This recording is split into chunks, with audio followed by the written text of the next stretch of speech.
नमस्कार दोस्तों, मैं कौशल गोस्वामी आप सभी का स्वागत करता हूं हमारे एक और नए बेहद महत्वपूर्ण और खूबसूरत इस एपिसोड में। तो बाबा जी ऑन व्हील्स को आप देख रहे हैं। हम भारत यात्रा में निकले हुए हैं। भारत यात्रा में इस वक्त हम नॉर्थ ईस्ट के अरुणाचल प्रदेश में हैं और अभी हम इंटर करने वाले थे ईटानगर के लिए। ईटानगर जाने के लिए इनर लाइन परमिट पड़ता है। अभी तो फिलहाल इस वक्त जिस ज़मीन पर हूँ ये आसाम है और जस्ट पीछे ही यहाँ पे ILP बनाया जाता है, चेक पोस्ट है। और यहाँ पे इस भाई के साथ हो गया बहुत बड़ा कांड, जिसके कारण से हम लोगों को ILP नहीं मिला और बहुत बैड एक्सपीरियंस रहा। उस चीज़ को कंप्लीट आज के इस एपिसोड में बताने वाला हूँ कि अगर आप यहाँ आते हैं तो किन किन बातों की तैयारी आपको करके आनी है। तो फिलहाल शुरू करते हैं और कंप्लीट बताते हैं आज के इस एपिसोड में जानकारी को अरुणाचल प्रदेश इंटर करते हैं। तो भाई साहब नेक्स्ट डेस्टिनेशन हमने तेजपुर टाइप किया है। तेजपुर 169 है और टाइम हो रहा है 3:10। तो आज किसी हाल में हम तेजपुर नहीं पहुँच सकते क्योंकि पानी भी ये चालू हो चुका है। मान के चलो 10, 15 या 20 किलोमीटर की दूरी तय करने के बाद, मतलब लगभग 4 बजने के बाद हम लोग किसी स्थान पे स्टे करना चालू कर देंगे, स्टे करेंगे। और मुसाफिर सोमेश जो है वो लिफ्ट मांगना चालू कर दिया है। सारी चीज़ों को बताते हैं आगे जाकर के। हालांकि आपने पिछले एपिसोड में देख लिया है कि क्या क्या हमारे साथ हुआ है और अगर आपने नहीं देखा है तो आई बटन में जा कर के देखिए। और बाकी जो डिटेल्ड है या एक्सपीरियंस है उसके बारे में तो हम आगे कहीं बैठ करके तीनों भाई डिस्कशन करेंगे और उस दरमियान में आपको बताएंगे कि क्या क्या चीज़ें हमारे साथ हुई हैं। तो भाई साहब एक जो बंदा उसको छोड़ के निकल गया था ना, वो गाड़ी ही घुमा के आ गया। तो भाई साहब उसको ओनली 5 किलोमीटर का लिफ्ट मिला है। 5 किलोमीटर के बाद उसको ड्रॉप कर देगा वो। तो देखते हैं। फ़िलहाल यहाँ से निकलने का मन है क्योंकि यहाँ अच्छा फील नहीं आ रहा है, पॉजिटिव वाइब्स नहीं आ रही है। एक बार बैड हो जाता है, एक बार बुरा हो जाता है तो दोस्त बुरा ही हो जाता है। लेना दोस्त बैठ। अरे यार पानी तो बढ़ गया यार। भाई साहब कहानी ऐसा है कि अभी भी हम लोग फंसे हुए हैं उसी जगह में। और सच बताऊं तो आज का जो दिन है बहुत ख़राब जा रहा है। मतलब वहाँ तो हम लोग को इंटर नहीं दिया गया, साथ ही साथ अभी हम लोग ना बारिश में फंस गए हैं। और आप यकीन नहीं करोगे, मतलब हमारा सामान तो हमने यहाँ रख दिया है। ये भैया होटल वाले, इन्होंने हमको सामान रखने का जगह दिया। बट इस ओर धन्नो जो है ना काफ़ी ज़्यादा भीग गई थी। धन्नो के अंदर लैपटॉप है और ये धन्नो अभी शेल्टर में है फ़िलहाल, इससे पहले यहाँ पे था।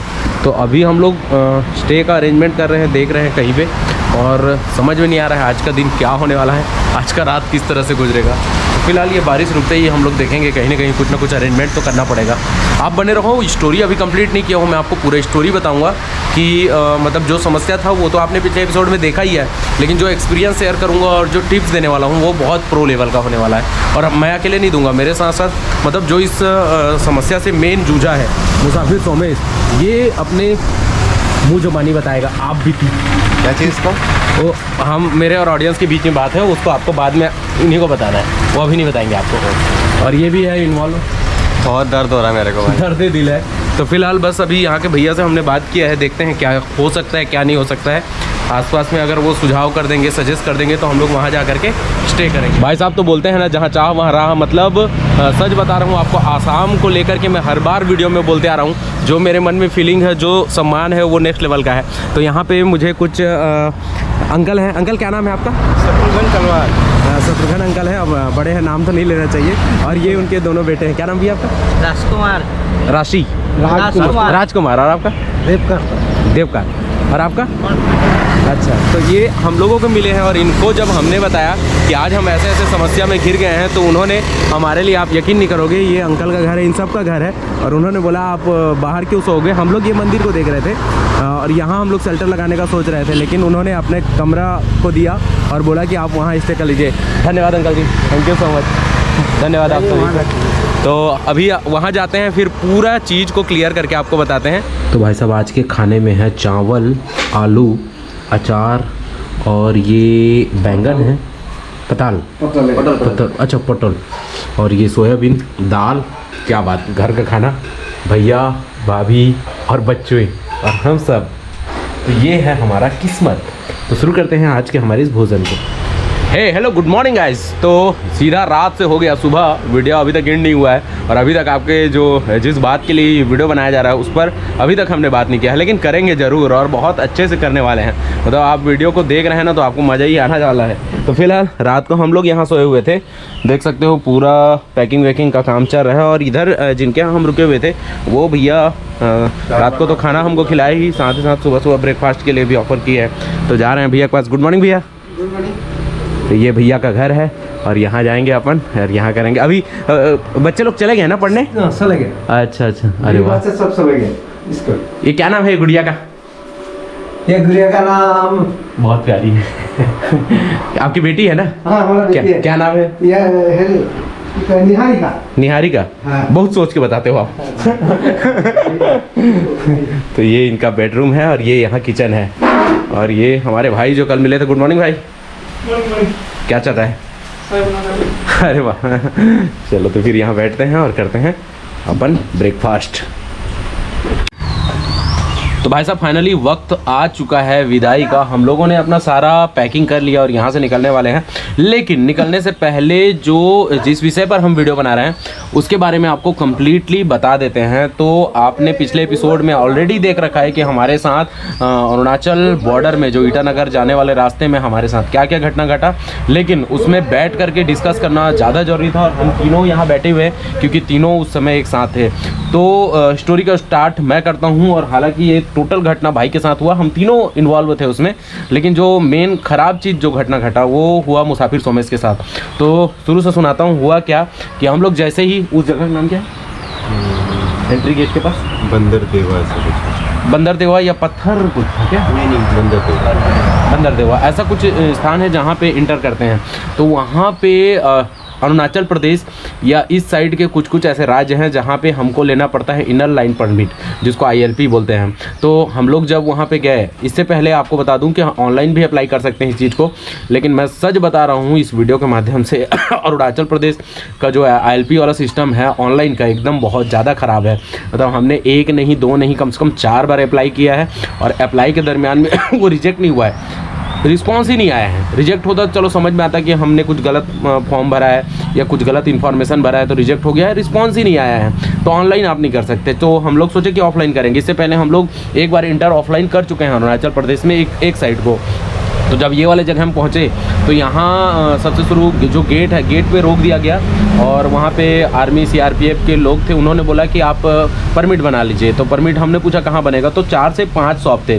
दरअसल में पाँचों के पाँचों शॉप जो थे वो क्या थे, दलालों का था, ब्रोकर्स थे। मैं दलाली बोलूँगा क्योंकि वो दलाली कर रहे हैं वहाँ पे। मतलब नॉर्मली पास जो है ना 40-50 या 60 रुपये का बन जाता है, 100 रुपये का बन जाता है, लेकिन वहाँ पे 250, 300, 400, 500 रुपये मनमाना रेट लेते हैं। फिलहाल कोई दिक्कत नहीं, अपना अपना काम करना है, वो बिजनेस है, वो उनका जायज़ है। वहाँ तक हम लोगों को कोई शिकवा शिकायत नहीं है। जब हम वहाँ गए तो आगे मुसाफिर सोमेश बताएगा। मुसाफिर सोमेश गया था हम सभी का डॉक्यूमेंट्स लेके। क्या हुआ भाई?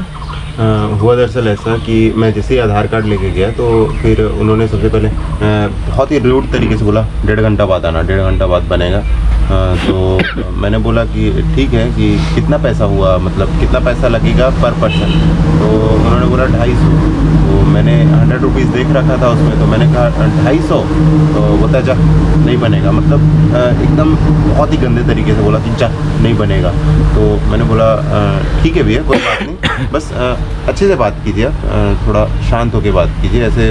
तो फिर एकदम आया और एक्चुअली उसने क्या वर्ड बोला उस वर्ड को दोहराता हूँ, हम तुम्हारे राज्य में जाएंगे तो तुम मारोगे। मतलब यार किसी राज्य के प्रति हमारा छत्तीसगढ़, जिसको ठीक से बहुत लोग यहाँ पर उतने अच्छे से जानते भी नहीं होंगे, बहुत लोग विज़िट भी नहीं किए होंगे, उस राज्य के बारे में आप एक गलत धारणा रख रहे हो। या फिर इनको जो भी वहाँ पर लोग थे, जो चंद लोग थे, उनको पता नहीं क्या मन में है।